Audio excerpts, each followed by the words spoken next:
যেই কবরে যাওয়া ছাড়া মুসলমান প্রিয় বন্ধুরা আমার কারো কোনো উপায় নাই। দুদিন আগে পরে তোমাকে আমাকে ওই ভয়ঙ্কর কবরের মধ্যে যেতেই হবে। এই কবরের আযাব এত কঠিন, আল্লাহর নবীজি বলছেন, আল কবরু রাউযাতুম মিন রিয়াজিল জান্নাহ আও হুফরাতুম মিন হুফারিন নার। এই কবরটা হয়তোবা তোমার জন্য জান্নাতের একটা বাগান হবে, জান্নাতের এরকম ভাবে একটা গার্ডেন হবে, বাগিচা হবে।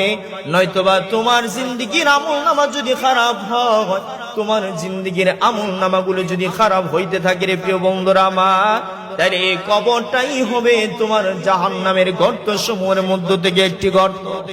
আল্লাহর নবীজি বলেন, ওই নাফরমান বান্দা বান্দিটাকে যখন কবরের ভিতরে রাখা হয়, আত্মীয় স্বজন 40 কদম মাত্র যাইতে দেরি হয়, এমন সময় দুইজন অত্যন্ত ভয়ঙ্কর আকারের, ভয়ঙ্কর আকৃতি অবস্থায়, বিভৎস অবস্থায় এমন দুইজন ফেরেশতা তার কবরের মধ্যে চলে আসে, যাদের শরীর থেকে আগুন বের হচ্ছে, এরকম ভাবে শরীর থেকে, নাক কান থেকে এরকম ভাবে আগুন বের হইতেছে, দুর্গন্ধ বের হইতেছে।